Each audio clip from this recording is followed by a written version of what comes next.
please join me in welcoming Patrisse Cullors.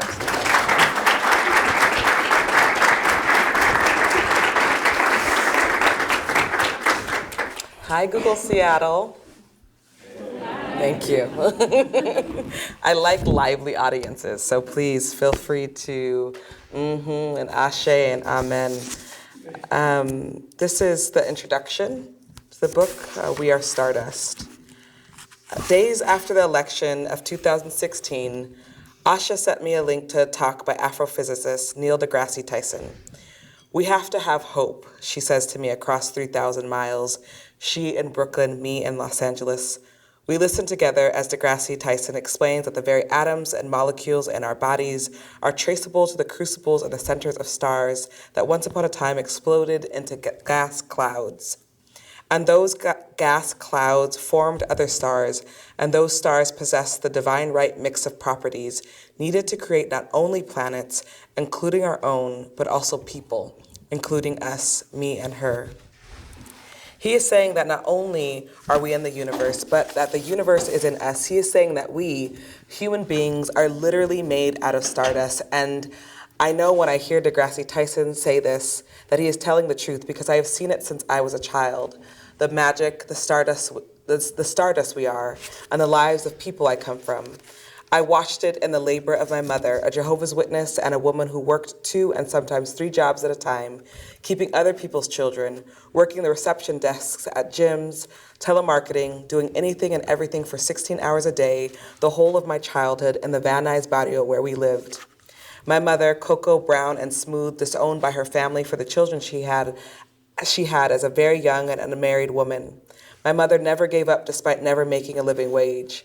I saw it in the thin brown face of my father, a boy out of Cajun country, a wounded healer whose addictions were born of a world that did not love him and told him so not once but constantly. My father who always came back, who never stopped trying to be a better version of himself, there were no mirrors for. And I knew it because I am the 13th generation progeny of a people who survived the hulls of slave ships, survived the chains, the whips, the months laying in their own shit and piss, the human beings legislated as not human beings who watch their names, their languages, their goddesses and gods, the arc of their dances and beats of their songs, the majesty of their dreams, their families snatched up and stolen, disassembled and discarded, and despite this built language and honored God and created movement and upheld love. What could they be but stardust, these people who refuse to die, who refuse to accept the idea that their lives did not matter, that their children's lives did not matter?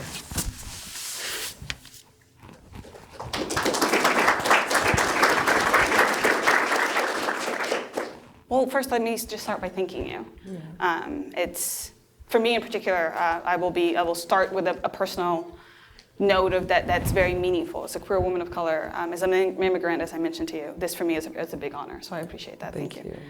I actually want to talk a little bit about, you start by this story, by history, talking about your family, in particular, and your mom and your brother and your father. And you focus a lot on this idea of collective responsibility versus personal responsibility. So I'd actually ask you to talk a little bit more about that. Why do you believe that this focus that we have on personal responsibility can be so detrimental, particularly to Black individuals? And what is there to gain from moving to this idea of collectivity?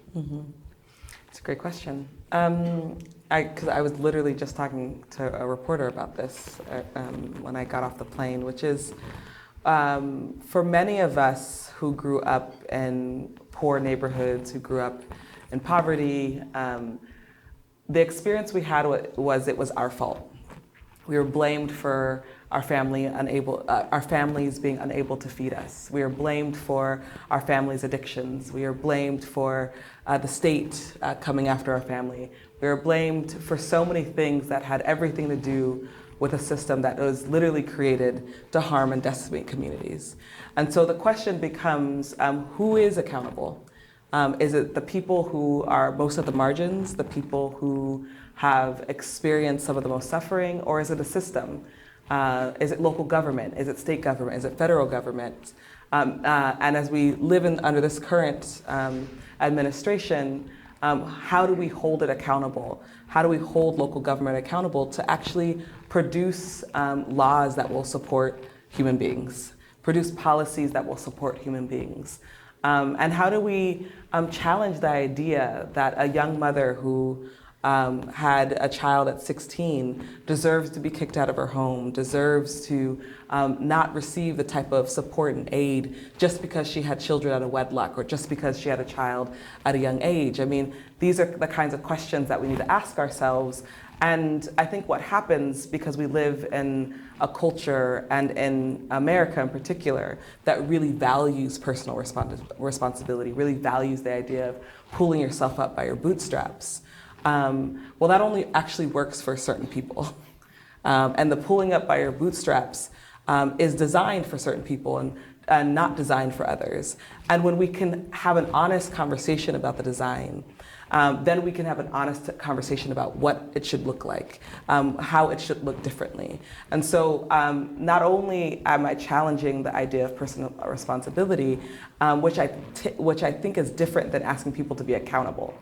I want to like differentiate those terms. Someone being responsible for their own poverty, no. But someone being accountable to their family, right? My mother was accountable to us because she worked 16 hours a day, but she wasn't responsible for her poverty.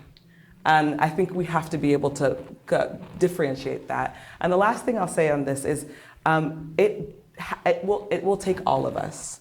It has to be all of us to change this system, to change this place, to collectively come together and make a decision. As many of us say in Black Lives Matter, when Black people get free, everybody else gets a little bit more free. On the Black Lives Matter movement in particular, the shooting of Trayvon Martin and the acquittal of his shooter is clearly an important moment in that movement. Can you speak a little bit as to why that moment resonated with you so powerfully when it did? Yes, and what you're going to notice is I'm always going to kind of take a few steps back, because the moment is the moment, but there's things that lead up to the moment that actually makes that moment the moment. So for me, it was I come from a generation. I'm born in '83, and so I come from a generation that witnessed Reagan, witnessed the Bushes, witnessed the Clintons. And in those presidencies, what we got to see was a ratcheting up of the war on drugs, a ratcheting up of mass incarceration, and ratcheting up mass criminalization of very particular communities, Black communities in particular. And as I grow up, and as many of us grow up in this particular era and age group, we're sort of the sacrificed ones. We're the children who are being impacted by deindustrialization. We're the children who are being impacted by militarized policing. And so once we get to Trayvon Martin, so many things have happened. 92, Rodney King, Oscar Grant has happened, and then Trayvon, although not killed by law enforcement, he's killed by a vigilante who's empowered by a state that empowers law enforcement. And so I didn't think that George Zimmerman was going to get off. I was like, he killed Trayvon Martin. We all knew that. Jury knew it. I didn't think he was going to get murdered, but I definitely didn't think he was going to get to go home. And when he did on July 13th of 2013, I was very clear that that wasn't going to be the period to the story, that we had to do more, that I had to do more personally. And as I heard Sabrina Fulton, Trayvon Martin's mother, specifically speak out through tears, through grief, and call on the people of this country to show up for her child, to show up for her, I just felt like it was incredibly important. And so I was on social media, like many of us are, and angry and upset and trying to figure out how to understand what was happening. And I came across a good friend's Facebook post, Alicia Garza, and she wrote Black Lives Matter, and then I put a hashtag on it. And Alicia was like, what's a hashtag? And I was like, it's this thing that can go viral. But I'm also a trained organizer. So I wasn't just interested in an online campaign. I was interested in how we translated Black Lives Matter to the ground. and how it really could be a grassroots movement that can bubble up, change the world, change the country. And on July 15th, when we solidified Black Lives Matter as a political project, I wrote on social media again. I said, hey, Alicia and I have started this project called Black Lives Matter, and we hope that it will impact more than we can ever imagine.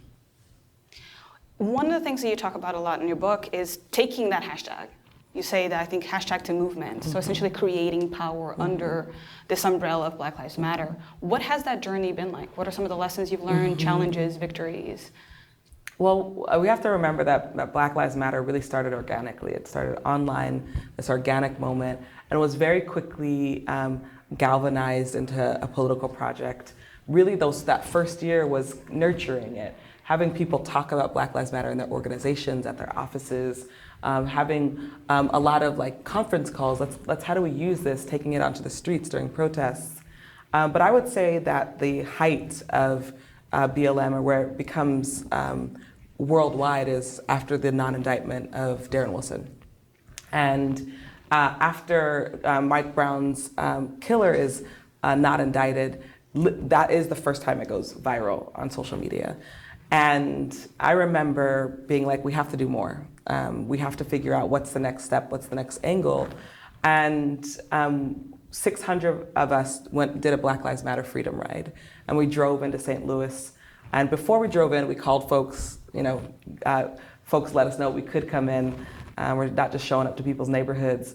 And in that, on that 3-day journey, because it was only 3 days, there was 2 commitments we made. The first commitment was to show up for the people of St. Louis, to let them know that we're not going to allow for Ferguson PD and every other municipality, law enforcement municipality, to treat this community this way without us watching, witnessing, and going back and telling our communities.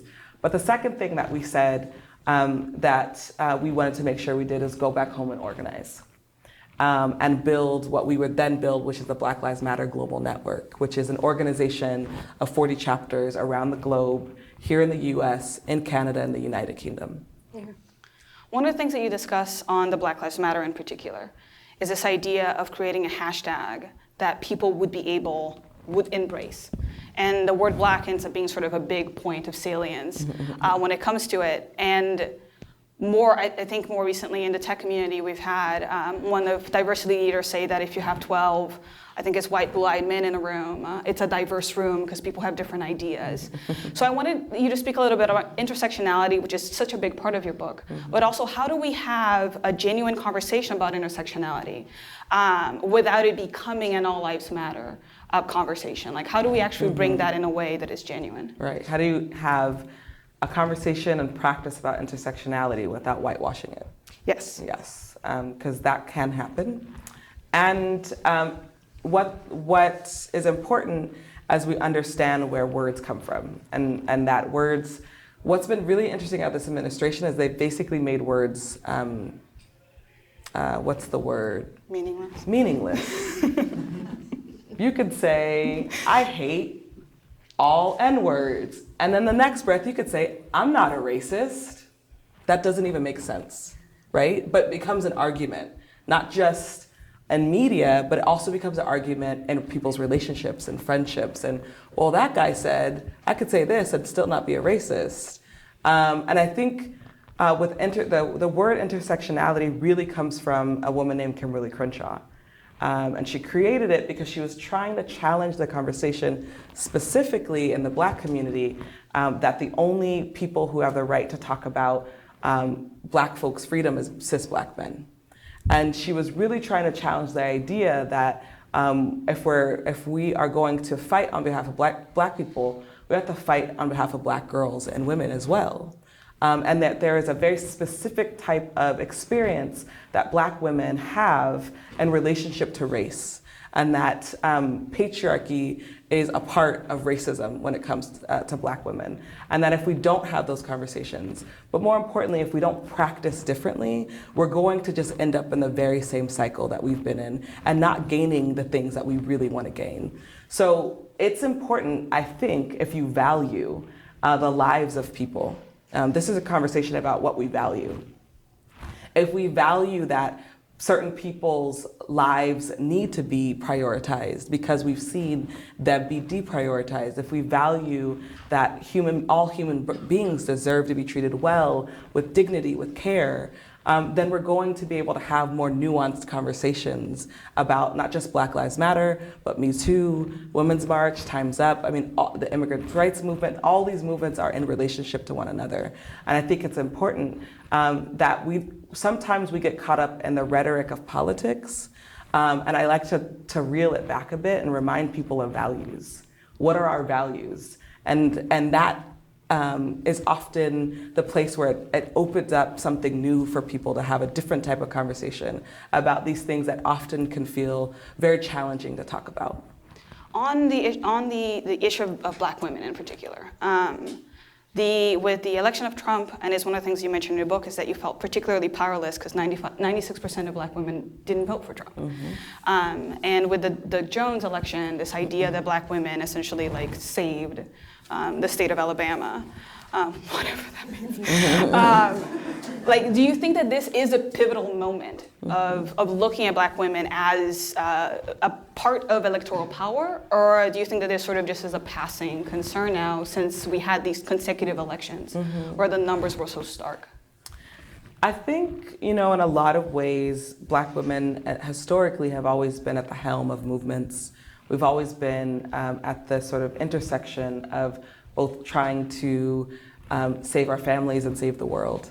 And what we're seeing and what we saw with the election of 45 and with the election of the getting Roy Moore not into office is Black women galvanizing our power and being strategic about it. I think there was a big fight because people were like, well, why did you go for Jones? And folks had to counter that and say, actually, this was strategic. This is the other person that was running, and we needed to make sure we didn't have this other person in charge. So this idea, I think often that happens, that Black people just sort of naturally do these things, or we don't have a plan, or there's no strategy, or it's all organic. Sometimes those things are true, but oftentimes people have a strategy, like Rosa Parks.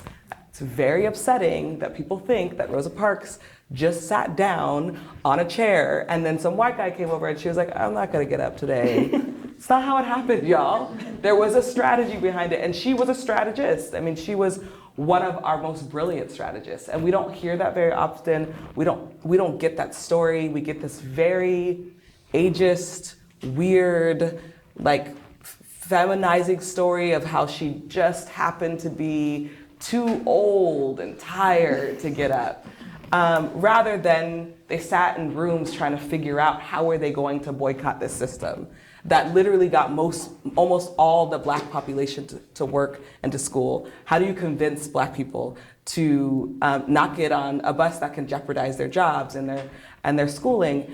And that moment with Rosa Parks not getting up is just the moment, but there was all these other moments before that got us there. And so I think that's important because part of what the book is trying to do is also really let people know that there's a strategy. And so much of the time that Black Lives Matter has been developing, there has been all this criticism. Well, what do you all really want? What are your goals? And this book is trying to lay the record straight. So I want to make sure that we have a lot of time for questions from the floor. So I have one last question I want to make sure I ask you, and then we'll open up. So if you want to start lining the microphone, we'll do that. A question. One of the things that that is a theme that you draw for the entirety of the book is this idea of your community. And you're always pulling people, and I think one of the things that you said that I thought was very powerful is that they wouldn't let me be erased, I will never let them be erased. Can you speak a little bit as to why Black community in particular is so important to you? What is it about your community that you feel is necessary in sort of the world we're living in today? Yeah, I mean, I think this is a simple answer, which is I grew up around some of the most brilliant and talented and powerful people, my siblings, my parents, and yet they received very, very little support for their gifts, their talents. And that is solely based off of race. and racism and classism. And so to witness that, I also ended up, and I talk about this in the book, is I end up being sort of plucked from my elementary school and labeled as gifted, and so I go to a totally separate system than my siblings do, which happens to make me see how other people live, because you don't know how other people live unless you go see it. And in that experience, going from my own neighborhood, which was a small suburb outside of the inner city of Los Angeles that was mostly poor, working class, surrounded by white suburb, and that's where I ended up going to school, I got to see firsthand just how classism plays out, just how racism plays out, and that just based off of your socioeconomic background or your race, that your entire life changes and what's predicted for you. And so, I always say my mother would be like the most amazing therapist. She's like the person who I learned how to have important and courageous conversations from. And yet she was relegated to menial jobs because she never got a middle school diploma, high school diploma. And so there's these things that, these barriers that exist for poor folks that are solely because people don't have money. And I think for the community I grew up in, Black communities in particular, there's this longing that I have for us to be fully seen and fully realized because I know what gifts we have.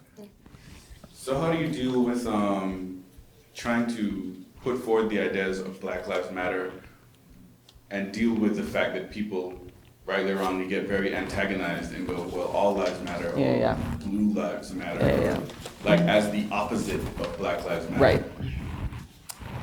In a lot of different ways. Depends on the audience, depends on the person. Some days I choose not to even answer those questions, just for my own sanity.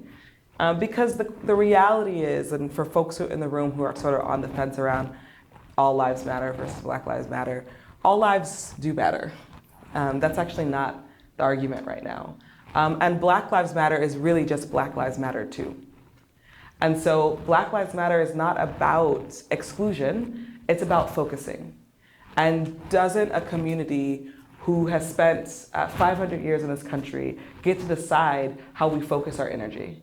And aren't we allowed to ask people, allies, to join us in this fight? And I think what I try to do in those conversations is really challenge people, sometimes gently, sometimes not so gently, about what kind of world do you want to live in?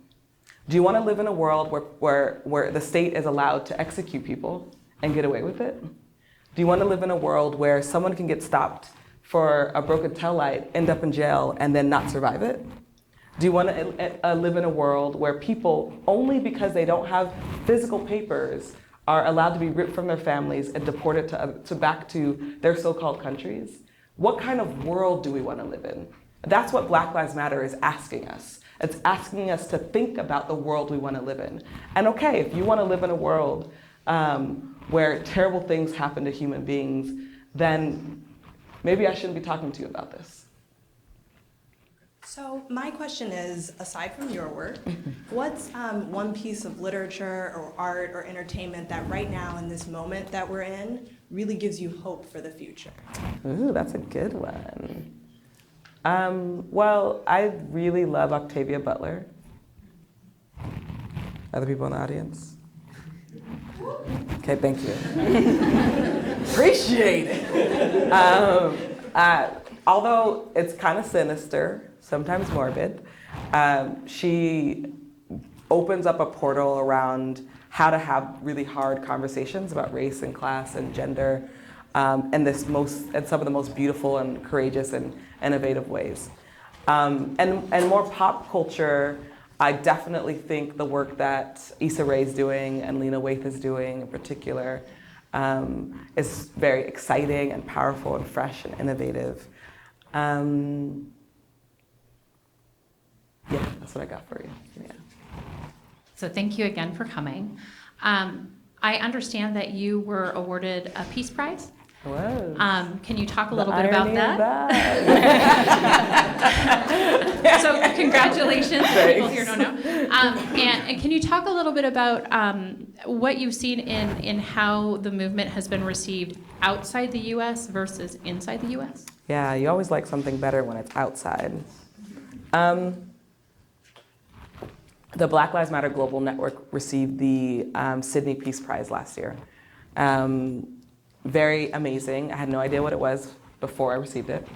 And when we received it, I looked it up and I was like, oh, this is a very big deal. And folks like Naomi Klein have received it, Desmond Tutu has received it, Noam Chomsky has received it. And I think we were literally the youngest people who've ever received the Sydney Peace Prize. And we were not only welcomed by the country of Australia, we were welcomed by Black folks in Australia, Aboriginal population, First Nations people, and also really welcomed by the media. I mean, it was a very, very different experience than the type of experience we've had here starting Black Lives Matter. And I think it also challenged this idea of us being a terrorist group or organization. Because someone wrote about it. They're like, Black Lives Matter just won a peace prize. You could stop calling them a terrorist organization. But it's been very powerful to the folks of Australia were looking to us around how they deal with race and racism in their country, and how to really have a new type of movement that's hopefully going to bubble up there. And it was more than inspiring, more than I could ever have imagined. And I'm very grateful that our network was honored with the Peace Prize. But I actually want to follow up on the term terrorist. Yeah. Because it's a term that is very important in your book. And like It's the title. when they call exactly. That's how you know it's important. Can you speak a little bit as to why that word has so much power? Well, raise your hand if you or people in your community have ever been called a terrorist. Raise your hand high. Now look around. Right. So the first time Black Lives Matter is called a terrorist organization, there's two things that come up for me. The first one is devastation. Because simply, I'm with these folks every single day. I know exactly what we're doing. I know what type of sacrifice we're giving. The other is a sense of serious fear. Because the moment the government starts calling people terrorists, that means there's going to be a war on the people. And so I think what's important in this book and the conversation I'm trying to have is what do we mean when we mean terrorist? And who ends up being labeled as such? And what we've seen, especially for Black people in this country, is whenever we decide that we're going to fight for our freedom, that we're going to fight for our dignity, we're going to fight for our humanity, that there's a label that's slapped on us or our community to undermine our efforts, but also to criminalize our efforts. And so what we've seen, and I'll just ask another question of the audience, how many of you have heard of the Black identity extremist label? Yeah. Who made that up? What? I thought it was Jeff Sessions. Yeah, FBI. It was probably Jeff Sessions. He probably did it with the FBI. He's definitely defending that identity. An identity that was literally crafted and created by the FBI.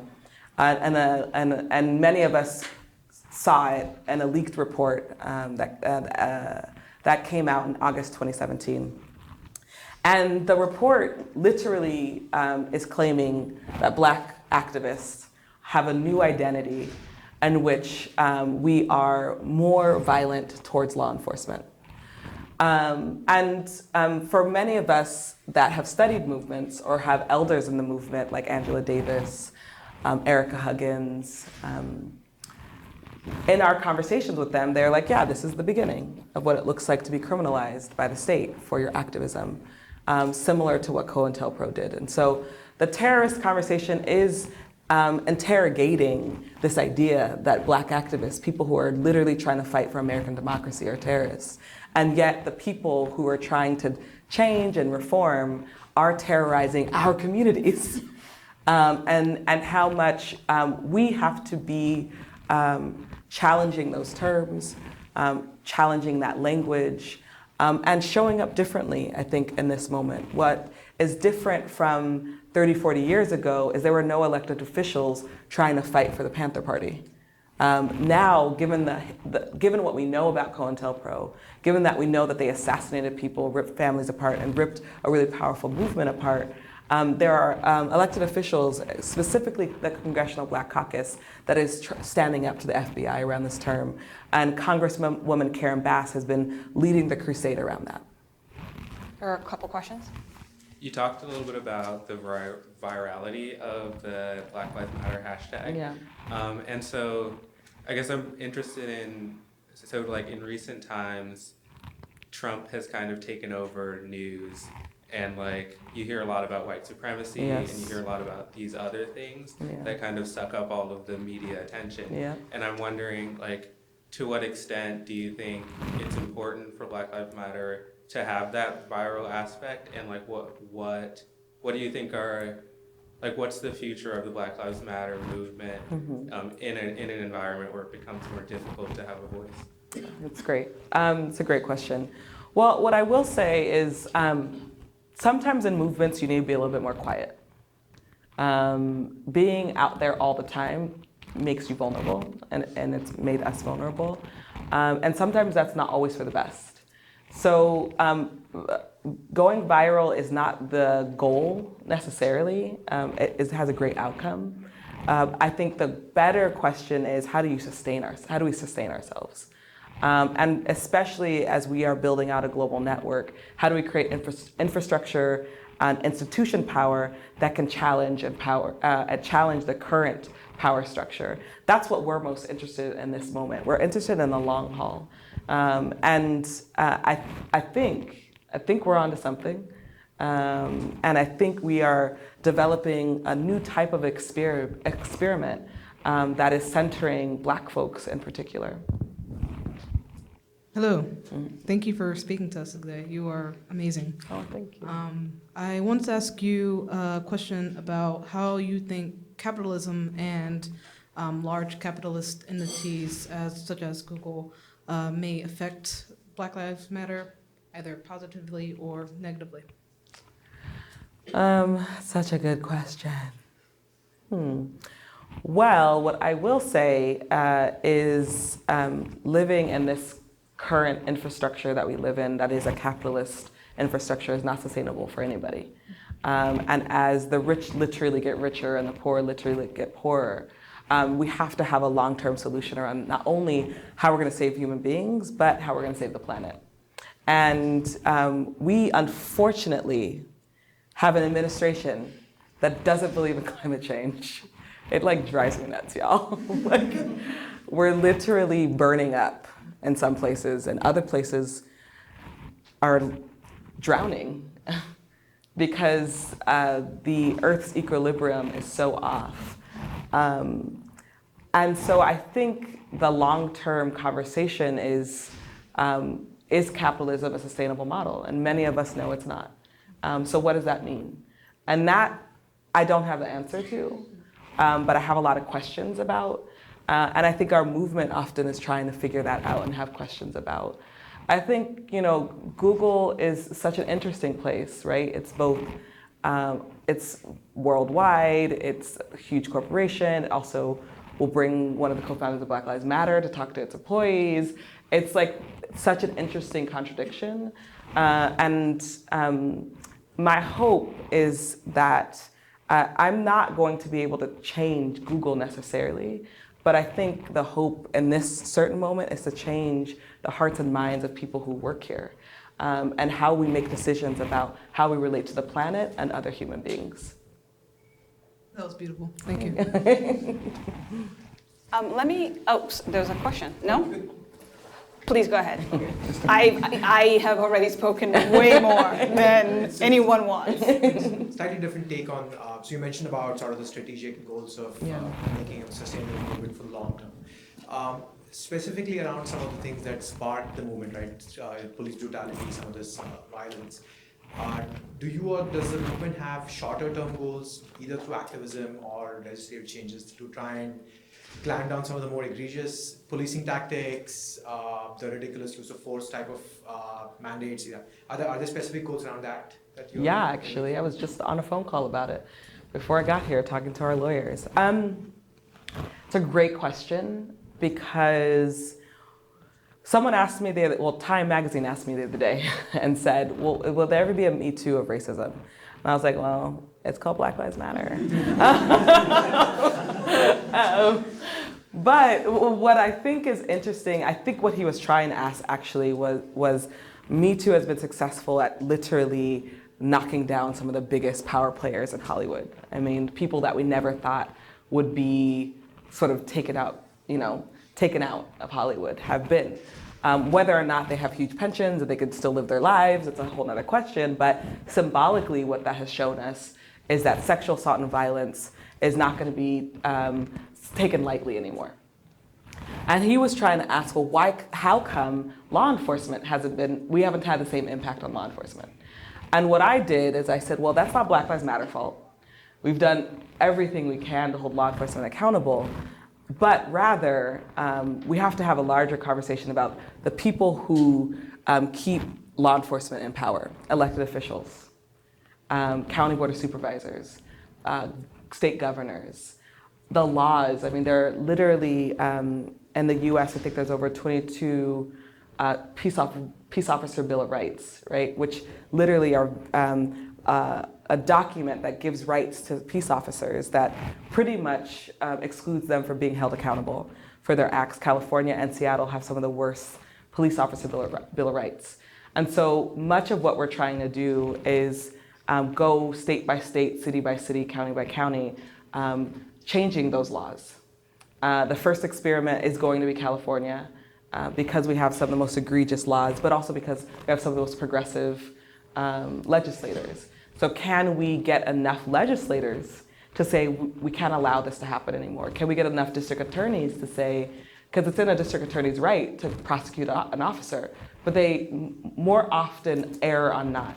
So the work I think is in the next phase, specifically around law enforcement violence, is trying to change laws. I think that we've hit a road. We have to take things to the ballot box and galvanize our movement to push new laws forward.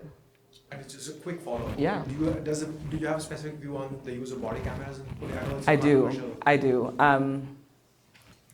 We have cell phones, so that's one. Body cameras are millions and millions of dollars, and oftentimes the accountability. Let me flip it. The responsibility is on the officer to turn on the body camera. So how many times have we seen law enforcement not turn on their body camera? Mysteriously. Almost all the time. And so I think it's an interesting demand, but if we make body cameras as the solution to ending law enforcement violence, then we've lost a long time ago. The term terrorism has erupted because there has been some incidents sometimes at some protest where there may be violence that has occurred, right? Do you ever come to a point where your organization just comes out and flat out, denounce something and say, this is not something that we condone? Sometimes you cannot be, responsible for everybody that's at the protest. But is there, in the same way where you ally with some people for the same cause and, under the name of intersectionality, although I hate that word, but do you do both? Is there a time where you throw the power of the network behind a cause and you follow through with it that may not be necessarily under the broad umbrella of Black Lives Matter? And is there a time where you see some things either at a protest or even inside your own movement where you go out there and you just denounce it flatly? I mean, yes. I think the Dallas shooting we denounced immediately, Micah Johnson, and I talk about that in the book. But there's never been a shooting from someone who said, that they did on behalf of Black Lives Matter. It's always been attributed to Black Lives Matter. And our movement from jump has been nonviolent. I mean, that's just been clear.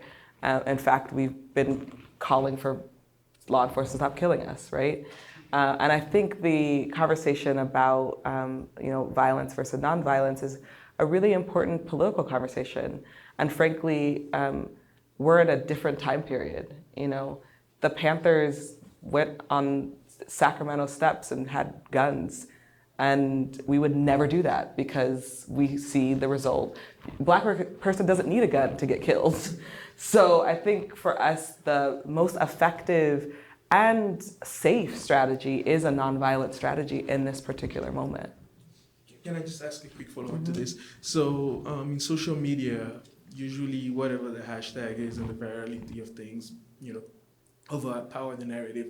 So if tomorrow something was going on with the movement and I wanted to check, okay, what's the official word from your network? Where would I go? Oh, that's a good question. You mean like where on what social media pages? Right. Pages or just online or website? So blacklivesmatter.com is our website. On Facebook, we're verified. Do not use any other Facebook profile because there's tons and they're not verified and some of them will steal your money. And on Twitter, we are Black Lives Matter, but we're BLK, and same on Instagram. And the most updated sort of like stand that we have on something is usually going to be in our Twitter account. Thank you for speaking. Yeah.